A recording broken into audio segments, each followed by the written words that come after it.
আমাদের কোরবানির উদ্দেশ্য যদি হয় সমাজের মানুষের সামনে নিজের ইজ্জত রক্ষা করা, প্রতি বছর কোরবানি দেই, এবছর না দিলে মানুষ কি বলবে, বাচ্চারা কার মুখের দিকে চেয়ে থাকবে, আত্মীয় স্বজন, নতুন আত্মীয় স্বজন কি মনে করবে, এ সকল উদ্দেশ্য যদি আমাদের কোরবানির পেছনে কাজ করে, তাহলে সেই কোরবানি আল্লাহর কাছে মাকবুল বা গ্রহণযোগ্য কোনো কোরবানি হবে না। তো সে কোরবানি আল্লাহর কাছে কিন্তু গ্রহণযোগ্য নয়। সেজন্য আমাদের অর্থাৎ লোক দেখানো কোরবান করা থেকে বিরত থাকতে হবে। হুজুরের এই ভিডিওর সম্পূর্ণ লিঙ্ক আমি ডেসক্রিপশন বক্সে দিয়ে দিয়েছি। তো আমার ভিডিও নাকি সবাই সম্পূর্ণ দেখতে পারে না, কি জন্য দেখতে পারে না সেটা একটু আপনি কমেন্ট করে জানান। চলুন হুজুরের মুখ থেকে এই বিষয়ে আরো কিছু শুনি।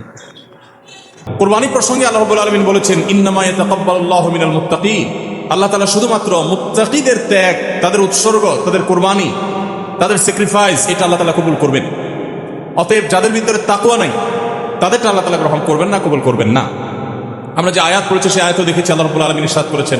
তো বুঝছেন তো, এবার আপনি লোক দেখানো কুরবান দিচ্ছেন, অর্থাৎ মানুষ আমারটা বড় গরু হয়েছে সেটা বলবে, তাই সেটা কিন্তু কুরবান না।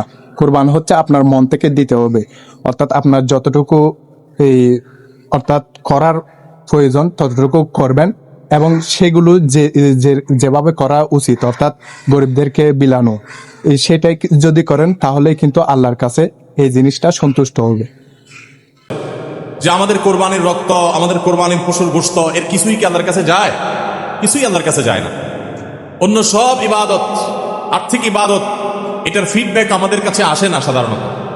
আমরা যখন দান সাদাকা করি, দান সাদাকা করলে ওইটা কি নিজে খাওয়া যায়? যখন দান করি, সাদাকা করি, তখন এটা আল্লাহর তরফ থেকে গরিবদেরকে দিয়ে দিতে হয়। তো এটাই আর কি, আসলে কোনো এই কোরবানির গোশত বা যে কোনো কিছু কিন্তু আল্লাহর কাছে যায় না।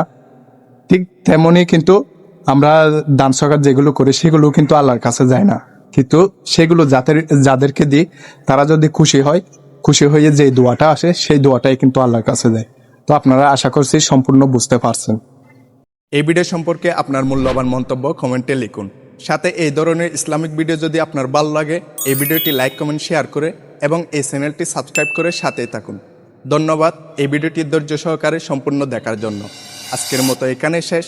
সবাই ভালো থাকবেন। খুদা হাফেজ।